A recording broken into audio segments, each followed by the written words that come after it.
यहाँ से स्टार्ट करेंगे। यहाँ पे जो मेंटरशिप चल रहा है इसका यहाँ पर डे नंबर आज 10वां रहेगा, ठीक है। 10वां डे यहाँ पे, और करीब यहाँ पे 20 से 22 दिन हो गए इसको चालू करके, राइट। मतलब कहने का कि यहाँ पे एक डे जो मैसेज पहला डे देता हूँ तो उसके बाद एक आपको रिवीजन करने के लिए रहता है, ठीक है। अभी जैसे कि आज यहाँ पर डेट है आपकी 21 तारीख है, ठीक है, या 22, आज 22 तारीख है, तो 22 अगला जो टारगेट आएगा आपको 24 का आएगा। मतलब कहने का 22 तारीख है तो 24 को आएगा, 20 तारीख है तो 22 को आएगा, ठीक है, और 18 तारीख है तो 20 को आएगा, ऐसे करके। और अभी जो दिवाली का मैंने ऑफ कर रखा था, बहुत लोगों का पेंडिंग हो गया था, तो मैंने कहा था अपना जो पेंडिंग हम रखे इसको पूरा कर सकते हो, ठीक है। इस सब टाइम में पूरा कर लो और अपना क्वेश्चन को सॉल्व कर सकते हो, भेज सकते हो अपने क्वेश्चन को लिख करके, राइट। एक बात और, यहाँ पे देखो जो आंसर लिखते हो कोशिश करो जो आंसर लिख रहे हो जिस टाइम में से आज मैं दे रहा हूँ, तो आप कल मुझे आंसर आप किसी भी हाल में प्रोवाइड करा दो। जब मैं अगला टारगेट स्टार्ट करता हूँ उससे पहले आप ये सब पूरा कर जाया करो, ठीक है। बहुत रेयर अगर हो कि हाँ नहीं हो पाया तो आप अगले दिन सेंड कर सकते हो इस पर। लेकिन बहुत लोग क्या कर रहे हैं, जैसे कि आंसर, जैसे मैं टारगेट जो 5वां था, मेंटरशिप डे 5 था, उसकी कॉपी आप दे रहे हैं, 9 नंबर चला उसको आप दे रहे हैं, तो मतलब इतना भी सोना नहीं है ना। डेली का डेली आपको यहाँ से कवर करोगे तो ही आपके लिए अच्छा रहेगा, वरना पेंडिंग करते रहोगे तो पेंडिंग ही पूरा होगा, आगे आप अच्छे से नहीं कर पाओगे, ठीक है। तो स्टार्ट करते हैं, देखते हैं यहाँ से डे नंबर 10 22 अक्टूबर है, और यहाँ से जो अगला आएगा डे 11 वो आपका 24 अक्टूबर को आएगा। वैसे 22 अक्टूबर को मैंने ऑफ रखा था, लेकिन मैंने सोचा कि चलो दे देते, क्योंकि 2-3 दिन से इधर बीच में जो छुट्टी भी की थी मैंने, है ना, तो यहाँ से लोगों का पूरा भी हुआ था, तो इसके बाद सोचा कि मैंने चलो दे देता हूँ, काफ़ी टाइम भी हो गया है। तो स्टार्ट करते हैं, देखते हैं टॉपिक यहाँ पर मुख्य परीक्षा के लिए मेंस 2026 और यहाँ पर इसके जो प्रीलिम्स है दोनों के टॉपिक यहाँ पे मिलेंगे आपको। पहला यहाँ पर देखो Q, R, S और T, U 5 टॉपिक हैं, ठीक है। भारत पर जलवायु परिवर्तन का क्षेत्रीय प्रभाव क्या पड़ता है, जो मुख्य विषय इसका है, भारत का जो जलवायु परिवर्तन उसके क्षेत्रीय विषय पर क्या प्रभाव पड़ेगा, ये आपको टॉपिक को लेकर के इतने सब टॉपिक आपको पढ़ने, जैसे कि तटीय सुभेद्यता उसकी क्या होगी, ठीक है। समुद्री स्तर में जो वृद्धि के कारण यहाँ पर जो तटीय शहर है जैसे मुंबई, चेन्नई, डेल्टा क्षेत्र, उसमें क्या प्रभाव पड़ेगा, है ना। और जनसांख्यिकी और अधिक प्रभाव उस पर क्या देखे जाएंगे, राइट। GLOF मतलब जो ग्लेशियर लेक आउटबर्स्ट फ्लड हैं, हमारे परिस्थिति और यहाँ पर संरचना, उसको लेकर जोखिम विश्लेषण और समान हेतु यहाँ पर तकनीकी क्या होंगी, ठीक है। और जल सुरक्षा को लेकर के मानसून, IOD और यहाँ पर एल नीनो के प्रभाव का विश्लेषण करेंगे। मतलब पूरा एक एक चीज़ आपको यहाँ से टॉपिक जितने लिखे हैं ये सब पढ़ लें, ठीक है, क्योंकि यहाँ पर सब न्यूज़ में चल रहे हैं, ठीक है। क्वेश्चन UPSC में से पूछ सकता है और प्रीलिम्स भी क्वेश्चन यहाँ से बना सकता है। मैंने प्रीलिम्स में यहाँ से क्वेश्चन इस टॉपिक पे बनाए, करीब यहाँ से 2 से 3 क्वेश्चन बनाए मैंने, ठीक है। तो आप नीचे सब देखोगे टॉपिक प्रीलिम्स के भी आपको क्वेश्चन मिलेंगे, ठीक है। ये सब आपको यहाँ से पढ़ना है, ठीक है। देखो यहाँ से जो पढ़ोगे आपके पास महेश बर्नवाल जो बुक है, वहाँ से आपको ये सब्जेक्ट जो स्टैटिक सब्जेक्ट है वहाँ से कवर करना है। और विजन एस की जो मैगजीन है उससे आप यहाँ पर जो इन्वायरमेंट का टॉपिक है वहाँ से कुछ टॉपिक आपके ज्योग्राफी के मिलेंगे, ठीक है। और कुछ टॉपिक कोशिश करेंगे कि हम यहाँ पे आपको PDF प्रोवाइड करा देंगे आज रात तक, राइट। तो ये सब टॉपिक आपको कवर करने होंगे। अगला देखते हैं टॉपिक नंबर R। यहाँ से R नंबर टॉपिक है, इसमें बोला है कृषि में यहाँ पर जो प्रौद्योगिकी और सुधार है उसको लेकर के यहाँ पर आपको पढ़ना है। क्या क्या पढ़ना है इसमें, देखो जैसे कि यहाँ पर परिशुद्धि कृषि है ये पढ़ना है, ठीक है। परिशुद्ध कृषि में आपका जैसे कि आपका लाभ, उत्पादकता, है ना, लागत में कमी और चुनौतियाँ, लागत यहाँ पर भूमि में विखंडन, राइट। ड्रोन प्रौद्योगिकी आएगी इसमें, इसका उपयोग डेटा संग्रह आएगा, ठीक है। कीटनाशक छिड़काव का फसल जो निगरानी उसको में कैसे यहाँ पर होता है, ठीक है। और किसानों के आय पर इसका क्या प्रभाव पड़ता है वो यहाँ पर आप पढ़ेंगे एक एक चीज़, है ना। देखो जैसे किसानों के आय पर क्या प्रभाव पड़ेगा, इससे प्रीलिम्स में क्वेश्चन बन सकता है इस टॉपिक से लेकर, ठीक है। तो ये आपको पढ़ना है। डिजिटल डिवाइड प्रौद्योगिकी अपनाने में छोटे छोटे जो सीमांत किसान है उसको लेकर के आने वाले पर समस्याएं, तो ये सब टॉपिक आपको यहाँ से पढ़ने हैं, ठीक है। ये सब जितने भी टॉपिक मैं आपको बताता जा रहा हूँ, अपनी कॉपी में क्या करना है, टॉपिक आपको पहले नोट कर दिया। एक मेंटरशिप की मैंने बोला था कॉपी आपको अलग से बनाना है, ठीक है। वो आपको टॉपिक नोट करते जाना है, राइट, साइड में। और अब इसके बारे में आपको अगर हो सकता है इनका PDF अगर प्रिंट का निकाल सकते हो तो निकाल लो, ये तो लिखोगे अगर तो ज़्यादा अच्छा रहेगा, ठीक है। एक दिन भी अगर मैं आपको 2 दिन देता हूँ, जैसे कि आज आपको आधा दिन मिलता है, एक दिन अगला पूरा मिलता है, और इसके अगले दिन आप जो मैं टारगेट देता हूँ वो भी आधा दिन मिलता है, करीब 2 दिन आपको मिलते हैं। 2 दिन में आपको क्या करना है, एक दिन आपको टारगेट पूरा अच्छे से याद करना है, पढ़ना है, टॉपिक ढूंढना है, ठीक है, उसको कवर करना है। देन उसके बाद सेकेंड डे आंसर को लिखना है, ठीक है, आंसर लिखने की प्रैक्टिस करना है। और आधा जो बचेगा जो उसको आपको प्रीलिम्स का क्वेश्चन है उसको सॉल्व करना है, ठीक है। इस टाइप से आप क्या करो तो काफ़ी अच्छे से रहेगा। एक बार पहले पूरा ये वीडियो इसको देख लो, समझ लो, उसके बाद अपना स्टार्ट करो टॉपिक करना, ठीक है। तो यहाँ से सेकेंड टॉपिक आपका यहाँ से कवर हो गया, राइट। और जो देखो कुछ जो पॉसिबल होगा मैं उसकी कोशिश करूँगा, जो मतलब ज़्यादा से ज़्यादा जो यहाँ पे टॉपिक दे रखे हैं उनकी PDF प्रोवाइड करूँगा आपको, ठीक है। तो PDF से आपको यहाँ से चीज़ें कवर करना है। और साथ ही जो महेश बर्नवाल की बुक है वहाँ से भी चीज़ें कवर होंगी। और विजन एस का जो नोट्स है उसमें से जो इन्वायरमेंट इकोलॉजी का टॉपिक है, कुछ ज्योग्राफिक भी कहीं कहीं पे दे रखे हैं, तो उसके टॉपिक को आपको नहीं छोड़ना है, अभी पढ़ना है, ठीक है। और अगर आप बोलोगे तो मैं विजन की मैगजीन प्रोवाइड करा दूँगा मार्च 2025 से लेकर अभी जितनी आ चुकी हैं सितंबर अक्टूबर, वो मैं आपको प्रोवाइड कर दूँगा, ठीक है। तो एक बार मुझे आप टेलीग्राम में मैसेज कर दोगे तो मैं आपको जो मैगजीन होगा प्रोवाइड करा दूँगा वो।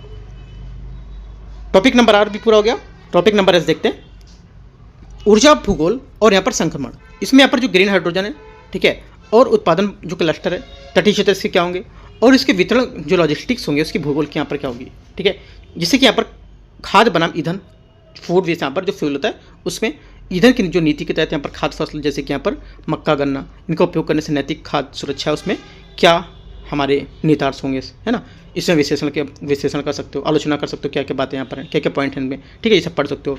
और नवीकरणीय ऊर्जा स्थानीकरण, इसमें जैसे कि भारत में सौर ऊर्जा कहाँ पर, राजस्थान और गुजरात, ठीक है, पवन ऊर्जा तमिलनाडु में, ठीक है। ऊर्जा का भौगोलिक जो वितरण, ये सब ग्रिड एकीकरण चुनौतियाँ क्या क्या हैं, ये सब आप इस पर टॉपिक पढ़ोगे। देखो इनमें से क्वेश्चन आपको श्योर एक क्वेश्चन, दो क्वेश्चन यहाँ से मेंस में जरूर मिलने वाले हैं, ठीक है। यूपीएससी 2026 की बात कर रहे हैं, ठीक है। मैं आपको दिखाऊंगा टारगेट, जब 26 होगा तो ये टारगेट आपका 26 वाला दिखाऊंगा कि क्वेश्चन देखे गए थे। और प्रीलिम्स में कम से कम यहाँ से 5 से 6 क्वेश्चन आपको दिखाऊंगा पूरे टारगेट से, ज्योग्राफी के, है। इस वजह से टारगेट आपको एक से एक अच्छे से टॉपिक को निकालना है, ढूंढना है और इनको पढ़ना है। ज़्यादा से ज़्यादा चीज़ों से अच्छा है कि एक चीज़ को आप अच्छे से फॉलो करो, ठीक है। टॉपिक नंबर टी है यहाँ से, संसाधन प्रबंधन और सर्कुलर इकोनॉमी। ये क्या है, देखो सर्कुलर इकोनॉमी यहाँ पर है, इसको उपयोग करो और यहाँ पर जो फेको मॉडल है उसके द्वारा यहाँ पर 3R सिद्धांत, जैसे कि रिड्यूस, ठीक है, रियूज और रिसाइकिल, उसका महत्व क्या होगा, यहाँ पर चुनौतियाँ इसकी क्या हो सकती हैं, औपचारिक क्षेत्र में इसको लेकर के क्या यहाँ पर बात हो सकती है, भूमिका बतानी है, जरूरत की कमी क्या होगी इसमें, और प्रौद्योगिकी का क्या अभाव हो सकता है, अपशिष्ट प्रबंधन को लेकर के यहाँ पर भूगोल ई के अपशिष्ट और प्लास्टिक जो अपशिष्ट प्रबंधन है उसके लिए क्या यहाँ पर उत्पादक और विस्तार हो सकते हैं, चुनौतियाँ, वो सब आपको पढ़नी है, ठीक है। देखो मैं कोशिश कर रहा हूँ कि आपको ज़रा से ज़रा चीज़ें मैं दे पाऊँ, है ना। आप देखो थोड़ी बहुत कोशिश आपको भी करते रहना है, जैसे कि मैं आपको बताता जा रहा हूँ कि सब आप सोर्स रखो अपने पास, ठीक है। विजन का नोट्स रखो या फिर आप इसका करंट अफेयर्स तो रखना ही रखना है, हो सकता है कोशिश करो कि विजन है इसका नोट्स भी ले लो, और यहाँ पर जो ज्योग्राफी की मैं बुक बोला हूँ, ये आपकी जो मैथ्स बनने वाले वो भी रखो। ये सब चीज़ें टॉपिक आपको कवर होते जाएंगे, यानी कि अपने टॉपिक जो देखिए वहाँ पर टिक कर लिए और हो गया, टिक कर लिए। वो मेंटरशिप जो मैं करा रहा हूँ कॉपी बनाई, उसमें आप टॉपिक के पॉइंट आपको नोट करते जाने, है ना। आप क्या होगा लास्ट टाइम पे जब आप पेपर दोगे, एग्जाम दोगे, जैसे यूपीएससी प्रीलिम्स का, तो उस वहाँ से चीज़ें आपकी बहुत अच्छी अच्छी चीज़ें कवर हो जाएंगी, ठीक है। तो इतना आपको करना है, और मैं भी प्रीलिम्स के लिए भी कराऊंगा, तो वहाँ से भी सब आपको बहुत हेल्प मिलेगी इसी से, ठीक है। और कोशिश करना है आंसर राइटिंग आपको रोज का रोज लिखना है, कम से कम 5 आंसर मैं लेता हूँ, 5 आंसर रोज आपको करना है, ठीक है। मैं आंसर आप कंटिन्यू आपको चेक करके प्रोवाइड कराता रहूँगा, राइट। टॉपिक नंबर यू है वन संसाधन और यहाँ पर वन अधिकार क्या होंगे नियम।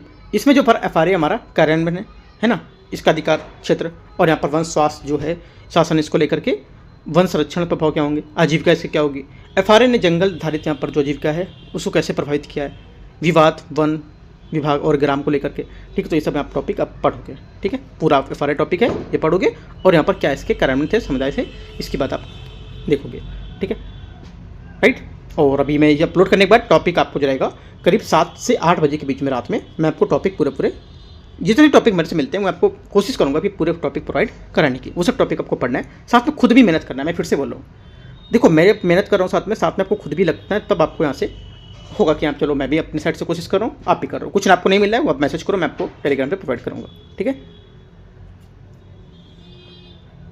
आते हैं यहाँ से टॉपिक आपके सब पूरे हो गए, कैसे कैसे आपको करना है आपको समझाया मैंने, ठीक है। अब आते हैं अपने क्वेश्चन में, कैसे इन टॉपिकों पे क्वेश्चन बन सकते हैं। पहला बोला टॉपिक यहाँ पर जो क्यू है इसमें आपको कैसे लिखना है। ये बोला ऐसे, भारत पर जलवायु परिवर्तन का क्षेत्रीय प्रभाव क्या होगा, इस पर आपका टॉपिक था ये क्यू नंबर का। और इसी पर क्वेश्चन है कि भारत के जो तटीय समुद्र हैं उसमें स्तर में वृद्धि के सामाजिक आर्थिक जो पर्यावरणीय परिणाम है, क्लोफ, ग्लेशियल, लेक आउटबर्स्ट, फ्लड, इसकी रोकथाम के लिए क्या यहाँ पर समान रणनीतियाँ होंगी आपको बतानी है, ठीक है। 150 वर्ड में बतानी है, राइट। कैसे बताएंगे आप, देखो यहाँ पर बताएंगे। पहली बात अपना जो यहाँ पे परिचय होगा, परिचय इंट्रोडक्शन देंगे कि यहाँ पर समस्या के संबंध में बताएंगे, क्या समस्या संदर्भ इसके संबंध बता देंगे, जैसे कि आप बताएंगे जलवायु परिवर्तन के कारण समुद्र स्तर में वृद्धि क्यों हो रही है, डेफिनेशन दे देंगे, ठीक है। तो आप यहाँ से ये बताएंगे, राइट। उसके बाद इसको परिभाषित कर देंगे क्या है, तटीय क्षेत्र में क्या है ना, तो ये सब बता देंगे। उसके बाद मेन बॉडी में आएंगे, जब देखो 20 से 25 वर्ड आपको लिखना है इंट्रोडक्शन में, से ऊपर नहीं लिखना है, राइट। उसके बाद मेन बॉडी में आएंगे, मेन बॉडी में आपको बताना तटीय परिणाम के विशेषण। यहाँ पे पूछा ना कि तटीय जो परिणाम है उसके क्या, यहाँ पर जो समुद्र तटीय ये है ना समुद्र तटीय स्तर, इसको लेकर के क्या यहाँ पर इसके विशेषण हो सकता है। जैसे कि आप बताएंगे इसमें कि सामाजिक आर्थिक जो तटीय कटाव है उससे लाखों लोगों का जो विस्थापन है, उदाहरण के लिए बता सकते हो जैसे सुंदरबन है ना, इसमें कृषि खारे पर जो पानी है उसका प्रवेश, और यहाँ पर पीने के पानी की कमी होना, ये पॉइंट बता सकते हो। अगला पॉइंट इसमें आप एग्जाम्पल लिख सकते हो अंदर, ठीक है।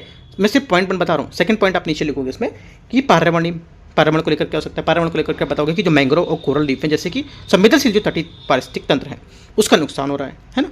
एग्जाम्पल बता सकते हो कहाँ कहाँ पे ऐसा है, कहाँ पर मैंग्रोव है, कहाँ पर नुकसान होता है, सब बता सकते हो अंदर।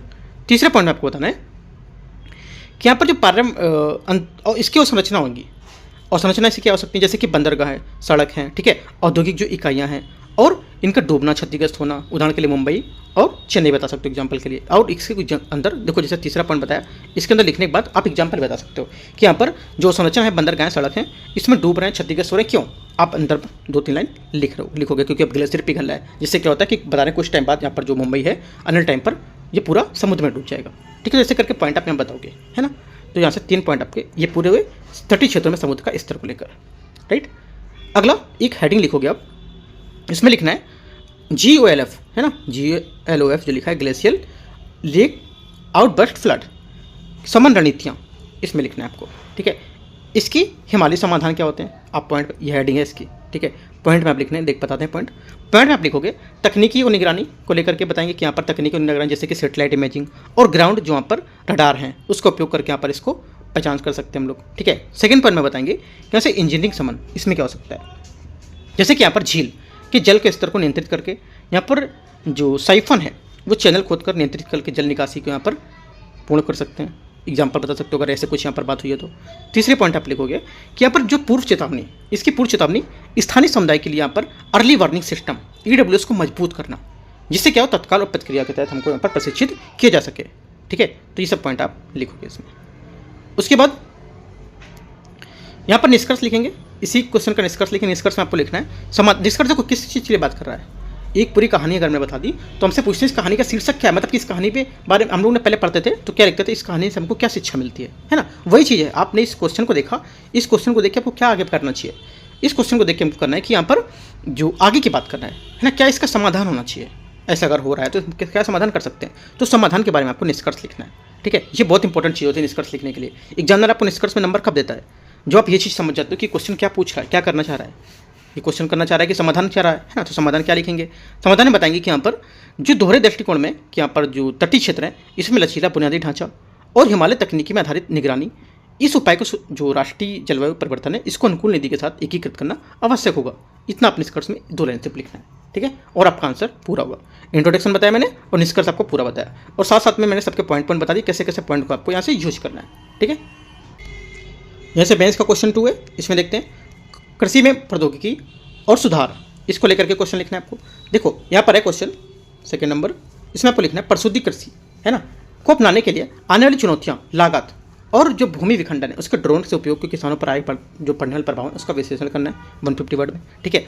आज जितने क्वेश्चन है मैंने सब आपको 150 वर्ड में ही दिए हैं, ठीक है। देखो क्वेश्चन बनाना, उसको देखना, उसको टॉपिक निकालना, उसको फ्रेम करना, उसके क्वेश्चन को देखना, कौन सा प्रीलिम्स में क्वेश्चन बन सकता है, कौन सा मेंस में इंपॉर्टेंट रहेगा, है ना, क्या पॉइंट इसके हम लिख सकते हो। मेरा काफ़ी टाइम लगता है इस चीज़ को निकालने में, जिस वजह से जितनी भी चीज़ मैं दे रहा हूँ आपको एक एक चीज़ बहुत अच्छे से करते जाना है। आप अपने आप में खुद देखोगे कि करीब आप अगर इसको फॉलो करते हो, सिर्फ ज़्यादा नहीं 15 से 16 दिन आप फिर देखोगे कि हाँ मेरे अपने अंदर में कुछ चेंजेस आ रहे हैं, है ना। इतना अगर कंटिन्यू करते हो टाइम से तो, राइट। तो देखो यहाँ से क्या करना है, क्वेश्चन सेकंड है, आप इसका परिचय दोगे, इंट्रोडक्शन दोगे, कहाँ से आप बताओगे कि प्रौद्योगिकी की आवश्यकता है, इसका परिचय दोगे कि परिशुद्धता है, जो परिशुद्ध कृषि है इसको बताएंगे क्या होता है, परिशुद्ध कृषि क्या होती है इसके बारे में आपको बताना है, ठीक है। सेकंड बात मेन परिशुद्ध कृषि को लेकर के आप बताएंगे और 2 लाइन आपके यहाँ से पूरी हो जाएगी, यही आपका इंट्रोडक्शन होगा, ठीक है। सेकंड बात है, सेकंड बात आपका मेन बॉडी जो होगी, मेन बॉडी में बताएंगे कि यहाँ पर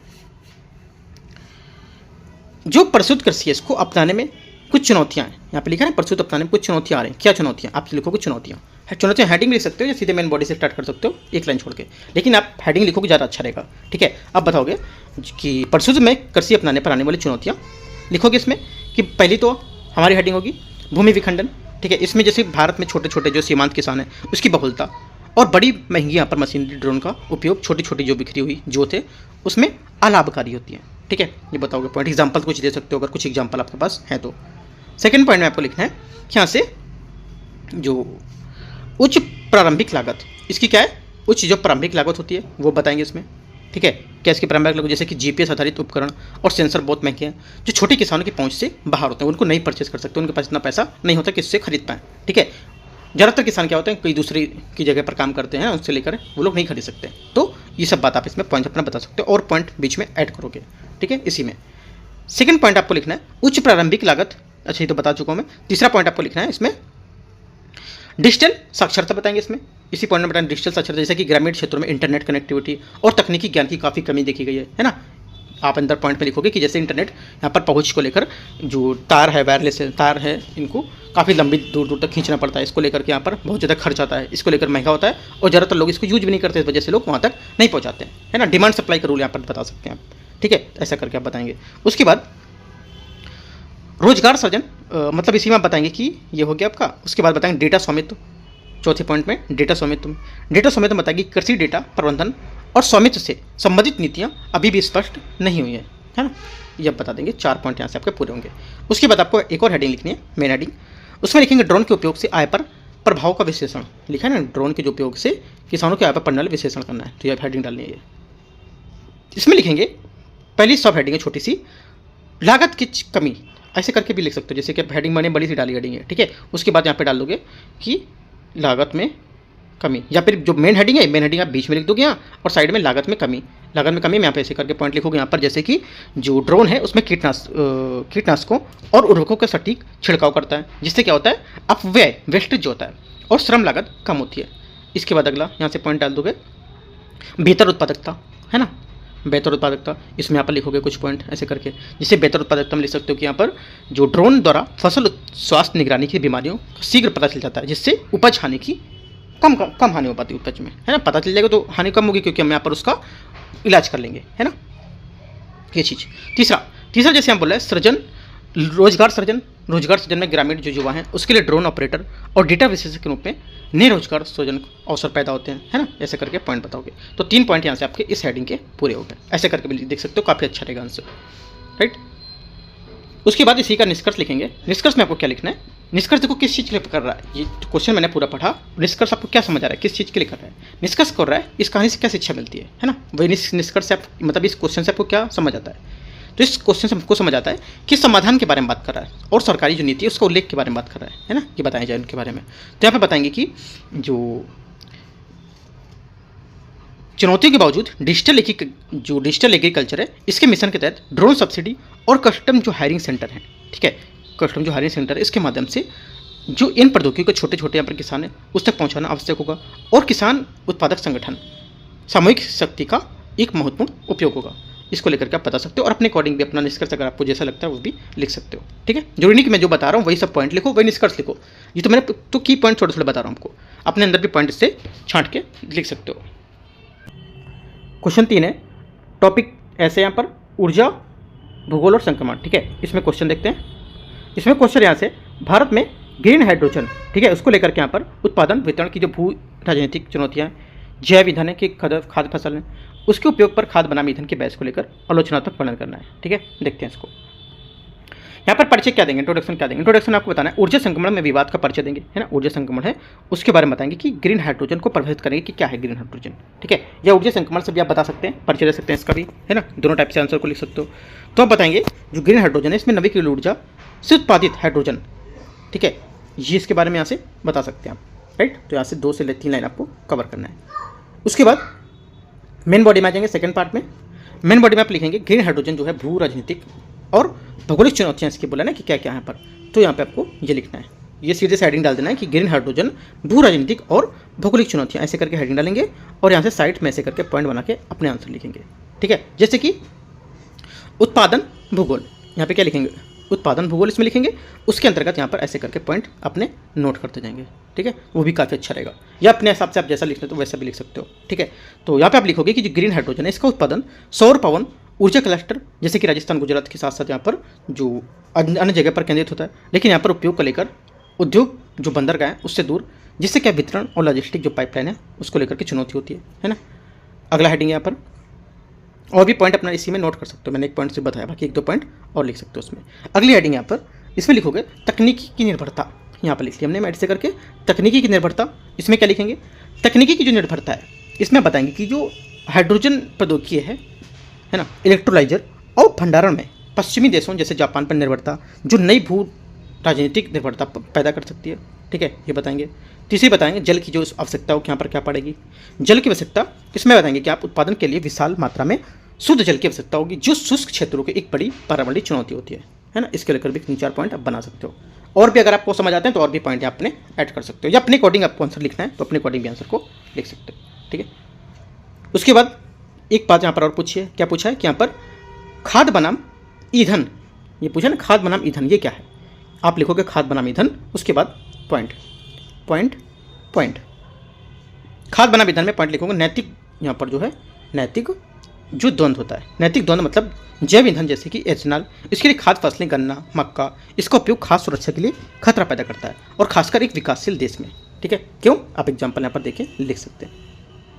अगली हेडिंग है छोटी सी, इसमें लिखेंगे आप कि जो आलोचना बताएंगे, कैसे की आलोचना है, आलोचना करना था ना, आलोचनात्मक विश्लेषण करना है, आलोचना करेंगे। यहाँ पे लिखेंगे आलोचना, इसमें आप 2 से 3 पॉइंट लिखेंगे। क्या लिखना है आलोचना में, एक पॉइंट में बता देता हूँ, ये खाद्य कीमतों में वृद्धि कर सकता है और अति उत्पादक प्रोत्साहित कर सकता है, इसको अति उत्पादन के लिए प्रोत्साहित करेगा, जिससे क्या होगा जल संसाधन पर अतिरिक्त दबाव पड़ेगा, ठीक है, जिससे जल में कमी आएगी, है ना। और भी पॉइंट यहाँ पर ऐड करके नीचे बना सकते हो।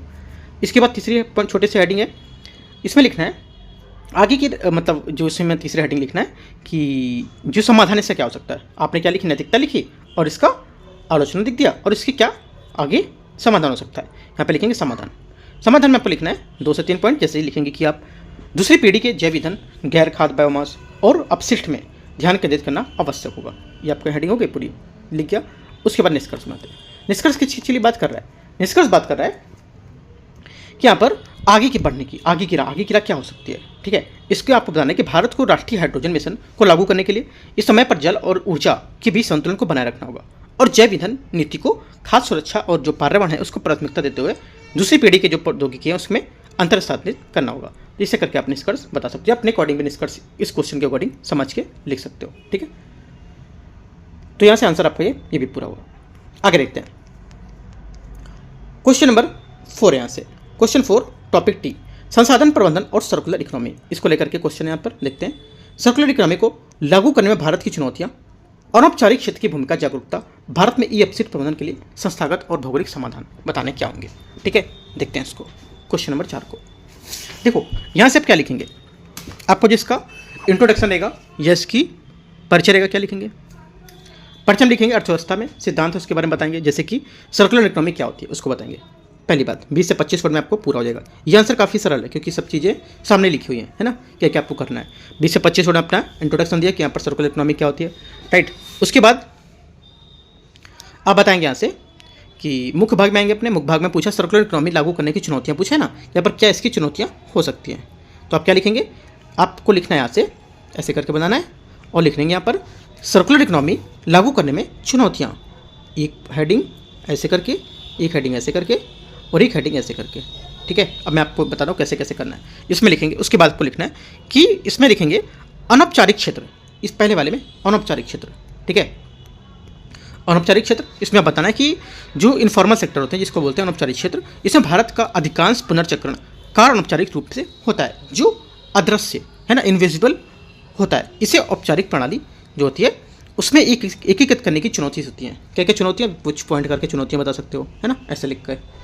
और अगला जागरूकता और व्यवहार, यहाँ पर क्या हो सकता है, यहाँ पर जागरूकता और व्यवहार क्या हो सकता है, ये हेडिंग डालनी जागरूकता और व्यवहार, इसमें आपको लिखना है, ऐसे करके भी लिख सकते हो, ऐसे ऐसे करके पॉइंट। तो यहाँ पर लिखोगे आप कि जो उपभोक्ता हैं और उद्योग हैं उससे पुनर्चक्रण और उत्पाद की लंबी आयु के प्रति जागरूकता की मांग की कमी देखी गई है ना, ये पॉइंट आप बताएंगे। और एक एक्स्ट्रा पॉइंट अगर आपका आता है वो भी पॉइंट आप यहाँ नोट कर सकते हो। करीब 2-2 पॉइंट तो लिखना ही लिखना है, एक पॉइंट मैंने बताया, 1-2 पॉइंट आप लिख सकते हो, एक हेडिंग है।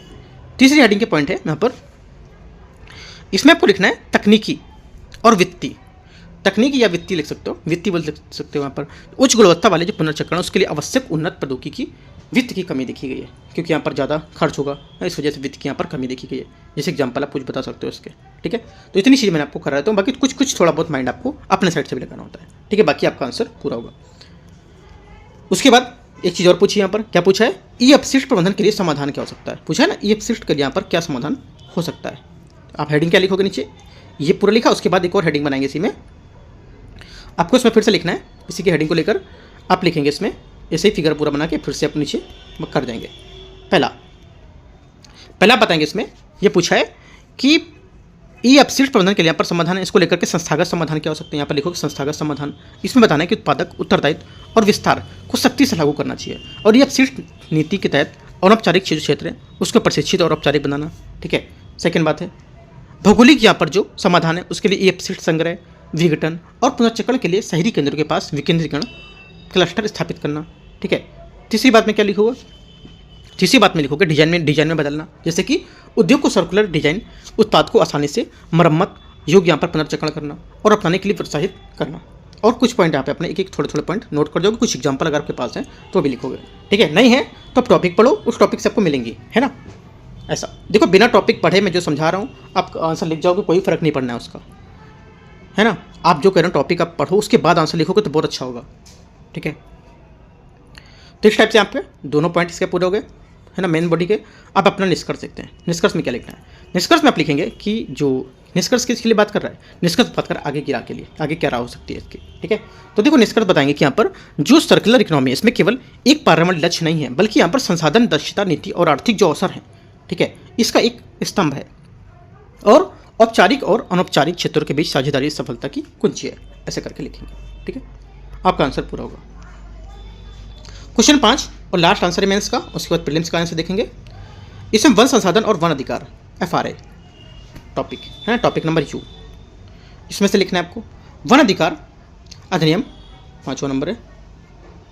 वन अधिकार जो FRA इसका जंगल आधारित आजीविका और वन संरक्षण प्रभाव, सामुदायिक वन संसाधन अधिकार का महत्व और स्वशासन में इसकी क्या भूमिका होगी, आपको 150 वर्ड में लिखना है। देखो आज मैंने 5 क्वेश्चन 150 वर्ड में ही करने को दिए हैं। ठीक है, क्योंकि मैं काफ़ी टाइम से 250 वर्ड के दे रहा हूँ, अब जितने भी क्वेश्चन आगे लाऊंगा सब 150 वर्ड के रहेंगे। ठीक है, तो यहाँ से क्या लिखना है, देखो आपका यहाँ से पहली बात जो होगी परिचय या इंट्रोडक्शन, क्या लिखेंगे इसमें। इंट्रोडक्शन बताना है कि यहाँ पर वन अधिकार जो अधिनियम है FRA 2006 ये क्या होता है। FRA 2006 क्या होता है, FRA मतलब फुल फॉर्म क्या होता है। FRA का फुल फॉर्म है आपका जो वन अधिकार अधिनियम है ये बोलता है इसका। ठीक है, तो यहाँ से इसको बताएंगे क्या होता है ये, राइट। उसके बाद अपने मेन पॉइंट में आ जाएंगे, मेन बॉडी में आपको लिखना है सामुदायिक वन संसाधन क्या होते हैं, इसका अधिकार का क्या महत्व होगा। यहाँ पर पूछ रहे हैं ना, ऊपर पूछ रहे हैं सामुदायिक वन संसाधन जो होते हैं, ये देखो इस पर क्या अधिकार होगा, ये आपको हेडिंग डालनी है। हेडिंग डालने के बाद फिर से अपने वही पॉइंट नोट करने हैं। पहले में पॉइंट में वन स्वशासन पर क्या प्रभाव पड़ेगा, इसमें CFR ग्राम सभा को अपने वन संसाधनों, वन उपज, संरक्षण, प्रबंधन इस पर निर्णय लेने का अधिकार देता है। ठीक है, जिससे जवाबदेही बढ़ती है पहले पॉइंट में। सेकंड पॉइंट में आपको लिखना है कि यहाँ से हेडिंग जोड़ना है सेकंड पॉइंट में थोड़ी सी, संवर्धन और संरक्षण। ये देखा गया कि CFR जो क्षेत्र हैं इसमें स्थानीय समुदाय वन प्रबंधन सक्रिय रूप से शामिल होते हैं, जिससे वन आवरण में सुधार होता है और संरक्षण में सकारात्मक प्रभाव पड़ते हैं। थर्ड पॉइंट में लेकिन जंगल आधारित यहाँ पर आजीविका, इसमें ग्राम सभा को लघु वन उपज पर स्वामित्व मिलने से क्या है उनकी आर्थिक जो आजीविका है वो मजबूत होती है, और वे वन विभाग की अनुमति पर निर्भर नहीं रहते हैं, ये बताएंगे। ठीक है, इतना करना है आपको। अगला यहाँ पर मैं जो है मेन बॉडी का पार्ट रहेगा, इसमें मेन बॉडी का पार्ट में अगला लिखना है क्रियान्वयन और जो इसकी चुनौतियाँ होंगी वो क्या होंगी। ठीक है, इसमें पूछा है क्रियान्वयन और इसकी चुनौतियाँ क्या होंगी, तो इसमें आप लिखेंगे कि इसके विवाद क्या होंगे। विवाद कुछ विवाद हो सकते हैं, जैसे कि यहाँ पर वन विभाग और ग्राम सभा के बीच यहाँ पर अधिकारों का टकराव हो सकता है। ठीक है, धीमा यहाँ पर क्रियान्वयन से क्या हो सकता है, जैसे कि अधिकारों की जो मान्यता है वो प्रक्रिया धीमी हो जाएगी, और कई दावे जो होते हैं अभी भी यहाँ पर लंबित पड़े हुए हैं। एग्जाम्पल आप दे सकते हो कौन कौन से। अब टॉपिक पढ़ोगे तो सब एक एक चीज़ समझ आएगी, मैं आपको मेन पॉइंट समझा रहा हूँ। तीसरा पॉइंट में सीमित जागरूकता, जैसे कि यहाँ पर कई जो वनवासी हैं समुदाय को CFR के महत्व को लेकर यहाँ पर कई जानकारी दी गई थी, है ना, उसके बारे में कुछ पूरी जानकारी इन्होंने नहीं बताई थी, इसको लेकर के आपको पॉइंट बताने कौन कौन से, तो ऐसे करके आपको लिखना है। और यहाँ से निष्कर्ष क्या लिखेंगे, निष्कर्ष आपको लिखना है, निष्कर्ष आगे की रात को बता रहा है। ठीक है, निष्कर्ष हम बताएंगे कि यहाँ पर जो FRA का अंतिम लक्ष्य लोकतांत्रिक वन प्रशासन स्थापित करना और ग्राम सभा को सशक्त बनाना, जैव विविधता संरक्षण को आजीविका सुरक्षा के साथ जोड़ना और सरल दावा को प्रतिक्रिया अपनाना सफलता सुनिश्चित करने का एक महत्वपूर्ण होगा। ठीक है, तो ऐसा करके आप निष्कर्ष बताएंगे और आपका आंसर यहाँ से पूरा होगा। तो यहाँ से देखो 5 क्वेश्चन के आंसर मैंने आपको समझा दिया कि करके डीप में बिल्कुल कैसे कैसे आपको लिखना है। आते हैं प्रीलिम्स के क्वेश्चन में। यहाँ से प्रीलिम्स के क्वेश्चन क्या बन सकते देखो, क्योंकि यहाँ पर ट्रेंड चल रहा है, UPSC भी क्या कर रहा है, प्रीलिम्स के क्वेश्चन बना रहा है, जो मेंस का टॉपिक है उनसे क्वेश्चन टॉपिक निकाल के, मतलब टॉपिक से ही क्वेश्चन को क्रिएट कर रहा है। ठीक है, तो वही मैं भी कर रहा हूँ, आपको यहाँ से मेंस के टॉपिक से ही क्वेश्चन आपको क्रिएट कर रहा है। तो स्टार्ट करते हैं, क्वेश्चन देखते हैं। ऊपर टॉपिक यहाँ पर क्यों था, इसमें क्वेश्चन क्या है देखते हैं।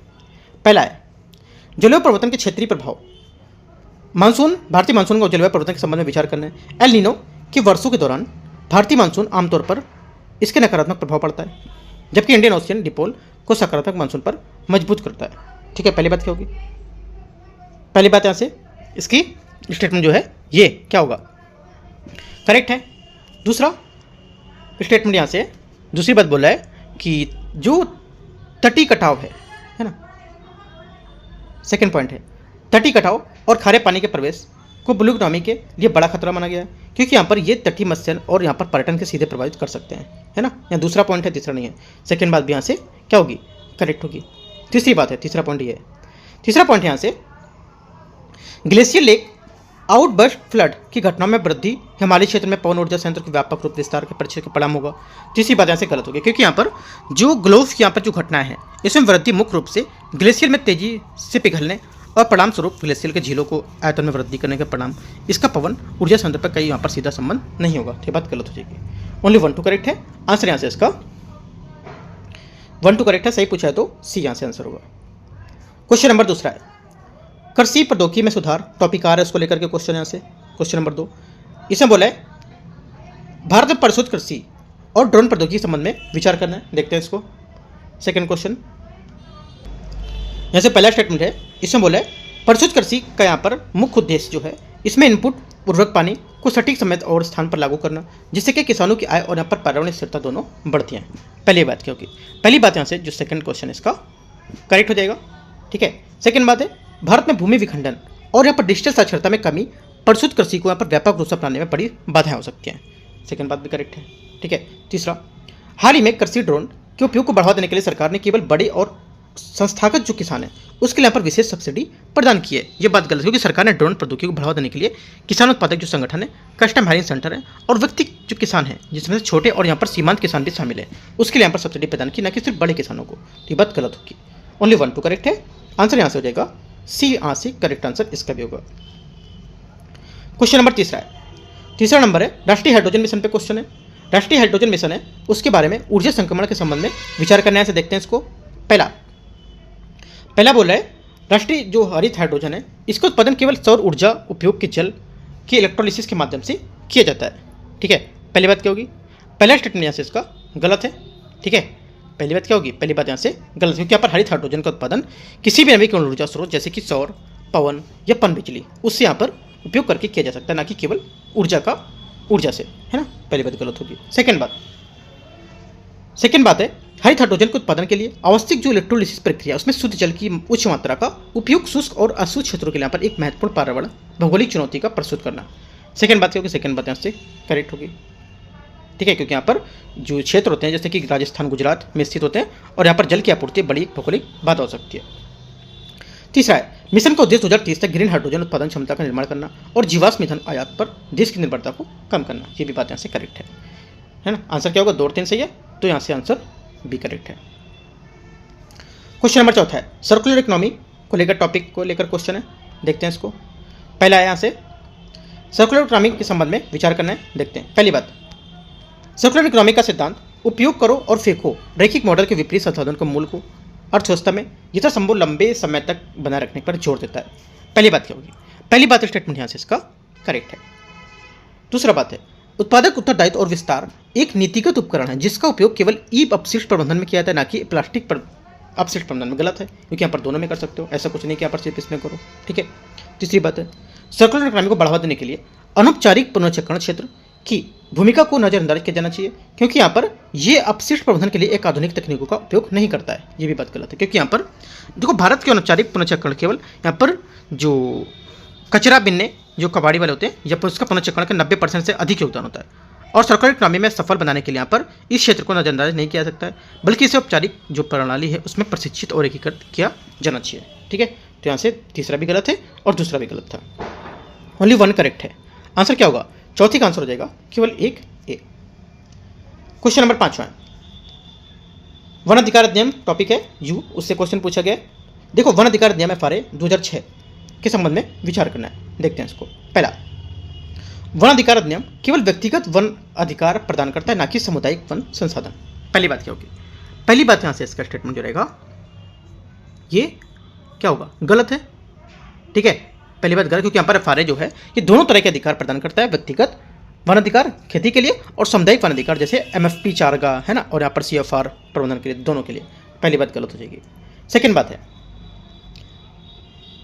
सामुदायिक वन संसाधन अधिकार प्रदान किए जाने वाले ग्राम सभा को लघु वनोपज के उपयोग प्रबंधन की बिक्री पर कानूनी अधिकार प्राप्त होता है। सेकेंड बात सही है।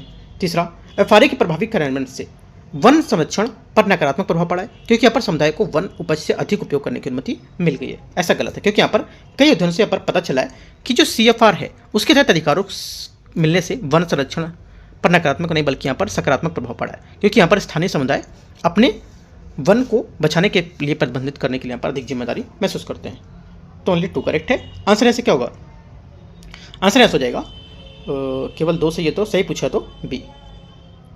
क्वेश्चन नंबर अगला है 6 नंबर, ऊर्जा क्लस्टर लॉजिस्टिक टॉपिक है। एस नंबर, ग्रीन हाइड्रोजन उत्पादन के संबंध में विचार करना है। ग्रीन हाइड्रोजन का उत्पादन इकाई को प्रमुख रूप से या मुख्य रूप से जल संसाधन की निकटता में स्थापित करने की आवश्यकता होती है, ताकि इलेक्ट्रोलिसिस प्रक्रिया की लागत को कम किया जा सके। पहली बात क्या होगी? पहली बात स्टेटमेंट यहाँ से इसका करेक्ट होगा, ठीक है, क्योंकि यहाँ पर इलेक्ट्रोलिसिस जो होता है इसके लिए विशाल मात्रा में शुद्ध जल की आवश्यकता होती है और उत्पादन की लागत में पानी की व्यवस्था का एक बड़ा हिस्सा होता है। इसलिए उत्पादन क्लस्टर को समुद्र के पानी को जो विलवणीकरण होता है ना, उसमें करने या मीठे पानी के स्रोत के पास स्थापित करने की आवश्यकता है। सेकेंड बात है उत्पादन जो क्लस्टर है, उत्पादन क्लस्टर को खपत दोनों के बीच यहाँ पर ग्रीन हाइड्रोजन के वितरण लॉजिस्टिक वर्तमान में पाइपलाइन परिवहन सबसे अधिक लागत प्रभावी माध्यम है। ये बात गलत होगी, क्योंकि यहाँ पर हाइड्रोजन को पाइपलाइन संपीड़ित करना और परिवहन करना बहुत महंगा है और चुनौतीपूर्ण है, क्योंकि यहाँ पर हाइड्रोजन के अणु छोटे छोटे होते हैं और यहाँ पर पाइपलाइन सामग्री को भंगुर है ना या इम्बर्टाइल कर सकते हैं, जो वर्तमान में इसे तरलीकृत या लिक्विफाइड करना या अमोनिया में परिवर्तित करने के लिए जहाज या परिवर्तित करने के लिए अधिक प्रचलन बनाया जाता है। सेकंड बात यहाँ से गलत होगी इसकी, ठीक है। भारत में ग्रीन हाइड्रोजन को एक वैश्विक निर्यात केंद्र बनाने की महत्वाकांक्षा सुएज नहर और फारसी खाड़ी समुद्री व्यापार मार्ग पर भू राजनीतिक स्थिरता को कम करेगी। तीसरी बात भी गलत है, क्योंकि यहाँ पर निर्यात के लिए यहाँ पर भारत को अभी भी यहाँ पर समुद्री मार्ग जैसे कि सुएज नहर का उपयोग करना ये भू राजनीतिक निर्भरता को कम नहीं करेगा, बल्कि यहाँ पर भारत को एक नई ऊर्जा श्रृंखला में भागीदार बना देगा। आंसर क्या होगा? ओनली 1 करेक्ट है। सही पूछा है तो एक आंसर सी। क्वेश्चन नंबर 7वां, कृषि और जलवायु लचीलापन, इसको लेकर के टॉपिक आर में क्वेश्चन है, ठीक है, देखते हैं। जलवायु लचीला और कृषि को बढ़ावा देने में प्रौद्योगिकी की सरकारी पहल के संबंध में विचार करना है। पहली बात, डिजिटल एग्रीकल्चर जो मिशन है इसका उद्देश्य किसानों को वास्तविक समय मौसम की जानकारी जो रियल टाइम यहाँ पर वेदर डेटा होता है उसके प्रदान करना और फसल विविधीकरण की बीमा सुरक्षा को मजबूत करना है, ठीक है। पहली बात क्या होगी? पहली बात यहाँ से इसका करेक्ट है। सेकंड बात है कृषि में ड्रोन उपयोग से खाद बनाम ईंधन की बहस में वृद्धि होती है और यहाँ पर इससे क्या होता है खाद फसलों के बजाय जैव ईंधन जो फसल होती है उसकी उत्पादकता में अधिक लाभ होता है। सेकंड बात गलत, क्योंकि खाद बनाम ईंधन की बहस पर मुख्य रूप से जीवन जो जैव ईंधन है उसमें नीति संबंधित है, ना कि यहाँ पर कृषि ड्रोन्स के उपयोग से। पहली बात सही, दूसरी बात गलत है, ठीक है। तीसरी बात है परिशुद्ध कृषि सूखे और अत्यधिक वर्षा जैसी जो जलवायु चरम सीमाओं पर प्रभावित होता है वो पूरी तरह से समाप्त कर सकती है। तीसरी बात भी गलत है, क्योंकि यहाँ पर परिशुद्ध कृषि जलवायु चरम सीमाओं के प्रभाव को कम कर सकती है, जैसे कि जल का कुशल उपयोग, लेकिन उन्हें पूरी तरह से समाप्त नहीं कर सकती, क्योंकि ये एक समन तकनीकी है, न कि प्राकृतिक आपदा को रोकने वाली। ये भी बात गलत है। ओनली 1 करेक्ट है। आंसर क्या होगा? 7वें का आंसर यहाँ से 1 करेक्ट है। क्वेश्चन नंबर 8वां, ई अपशिष्ट और सर्कुलर इकोनॉमी के बारे में विचार करना है, देखते हैं इसको। भारत में ये अपशिष्ट पुनर्चक्रण मुख्य रूप से औपचारिक क्षेत्र द्वारा किया जाता है, क्योंकि यहाँ पर अपशिष्ट नियम अनौपचारिक क्षेत्र को इस कार्य से प्रतिबंधित करते हैं। पहली बात क्या होगी? पहली बात यहाँ से जो है 8वें क्वेश्चन की गलत हो जाएगी, क्योंकि यहाँ पर भारत में अपशिष्ट का बड़ा हिस्सा 80% से अधिक अभी भी यहाँ पर अनौपचारिक क्षेत्र में है, जो गैर पंजीकृत जो कबाड़ी वाले क्षेत्र होते हैं है ना, और जो छोटे प्रोसेसर होते हैं उनके द्वारा संसाधित किया जाता है। इसमें नियमों का उद्देश्य है कि यहाँ पर इस क्षेत्र में औपचारिक बनाना, ना कि यहाँ पूरी तरह से प्रतिबंधित करना। ये बात गलत होगी। ई अपशिष्ट में पाए जाने वाले दुर्लभ जो पृथ्वी तत्व होते हैं उसमें सर्कुलर इकोनॉमी के लिए एक महत्वपूर्ण होता है, क्योंकि यहाँ पर उनकी पुनर्प्राप्ति प्राथमिक खनन पर निर्भरता को कम कर देती है। ये बात सही है। सर्कुलर इकोनॉमी के तहत लोगों को अपने उत्पादों को ऐसा डिजाइन करने की आवश्यकता है जो मरम्मत के लिए पुनर्चक्रण को अधिक कठिन ना हो। ये बात गलत है, क्योंकि यहाँ पर सर्कुलर इकोनॉमी के तहत उत्पादों को मरम्मत पुनर्चक्रण के लिए अधिक आसान बनाने की आवश्यकता होती है। ऐसे डिजाइन करने जो मरम्मत कठिन बनाते हैं, रैखिक जो अर्थव्यवस्था में बढ़ावा देते हैं। ओनली 2 करेक्ट है। आंसर यहाँ से क्या होगा? आंसर यहाँ से हो जाएगा 8वें का केवल 2 बी आंसर सही है। क्वेश्चन नंबर 9, एफआरए और आजीविका टॉपिक है। इसको क्वेश्चन है वन अधिकार अधिनियम के तहत यहाँ पर क्वेश्चन देखते हैं। पहला, FRA लघु वन उपज MFP पर व्यक्तिगत और सामुदायिक स्वामित्व दोनों को मानता रहता है। पहली बात क्या होगी? पहली बात यहाँ पर हो जाएगी, क्वेश्चन नंबर कौन सा है? 9 है ना। 9 कैसे जो पहला स्टेटमेंट है ये करेक्ट है। सेकेंड बात है, MFP की परिभाषा में केवल व्यावसायिक रूप से मूल्यवान उत्पाद शामिल है जो तेंदुपत्ता और बांस होते हैं। सेकेंड बात गलत, क्योंकि यहाँ पर MFP की परिभाषा में व्यापक रूप से पेड़ों की झाड़ियाँ, जड़ी बूटी आदि से उत्पन्न होने वाली जो गैर लकड़ी के सभी उपज शामिल होती हैं। गैर लकड़ी से सभी उपज, ठीक है, भले यहाँ पर उनका वाणिज्यिक मूल्य हो या ना हो, जैसे औषधि जड़ी बूटियाँ, बांस, बेंत, मोम, है ना, ये सब। सेकेंड बात गलत हो जाएगी। तीसरी बात, सामुदायिक वन संसाधन CFR अधिकार प्रदान करने से वन आधारित जो आजीविका उसमें सुधार होता है, क्योंकि यहाँ पर ग्राम सभाओं में अब MFP के लिए न्यूनतम समर्थन मूल्य MSP तय करने का अधिकार मिल गया है। ये बात गलत होगी, क्योंकि यहाँ पर देखो CFR आजीविका में सुधार होता है, लेकिन यहाँ पर MSP न्यूनतम समर्थन मूल्य का निर्धारण केंद्र सरकार द्वारा किया जाता है, न कि ग्राम सभाओं द्वारा। इन सभाओं के केवल संग्रह, उपयोग और बिक्री को नियंत्रित करती हैं, न कि यहाँ पर इनको तय करने को लेकर। ये भी बात गलत हो जाएगी। ओनली 1 करेक्ट है। 9वीं का आंसर क्या होगा? 9वीं का आंसर सही पूछा है तो 1। क्वेश्चन नंबर 10वां लास्ट क्वेश्चन होगा। जलवायु परिवर्तन को लेकर क्वेश्चन है, जल सुरक्षा टॉपिक क्यू से, ठीक है। भारतीय जल सुरक्षा पर जलवायु परिवर्तन के लेकर विचार करना है। देखते हैं। पहली बात, जलवायु परिवर्तन से भारतीय मानसून की परिवर्तनशीलता बढ़ रही है, जिससे क्या होगा, बार बार सूखा और अचानक बाढ़ की घटनाएं वृद्धि हो रही है। क्या होगा? 10वें का जो पहला स्टेटमेंट है एकदम सही है। सेकेंड बात यहाँ से, सेकेंड बात है, इंडियन ओशन डिपोल के नकारात्मक चरण की आवृत्ति में वृद्धि दक्षिण भारत में वर्षा में कमी का एक संभावित दीर्घकालिक कारण हो सकता है। सेकेंड बात भी यहाँ से करेक्ट है। तीसरा, तटीय क्षेत्रों में भूजल के खारे पानी में प्रवेश की समस्या केवल औद्योगिक अपशिष्ट के अनुचित निपटान के कारण उत्पन्न होती है। तीसरी बात यहाँ से गलत होगी, क्योंकि यहाँ पर तटीय क्षेत्र में खारे पानी के प्रवेश का मुख्य कारण अत्यधिक भूजल दोहन और समुद्र स्तर में वृद्धि। 10वें का यहाँ से जो तीसरा स्टेटमेंट है ये गलत हो जाएगा, ठीक है। तो आंसर क्या होगा? आंसर ऐसा हो जाएगा 1, 2 करेक्ट है, तो बी यहाँ से इसका करेक्ट आंसर है, ठीक है। तो इस टाइप से यहाँ पर देखो, जो टेस्ट नंबर यहाँ पर टेस्ट जो मेंटरशिप एक तरह से मान सकते हो, टेस्ट पूरा जो मेंटरशिप 10वां डेट है इसका, ये आपका यहाँ से कवर हो गया, ठीक है। इसमें जो टॉपिक मैंने दिया, टॉपिक को आपको पूरा करना है, साथ में मेंस के आंसर लिखने और जो प्रीलिम्स के क्वेश्चन है वो भी ध्यान से आपको लिखने और याद भी करने, ठीक है।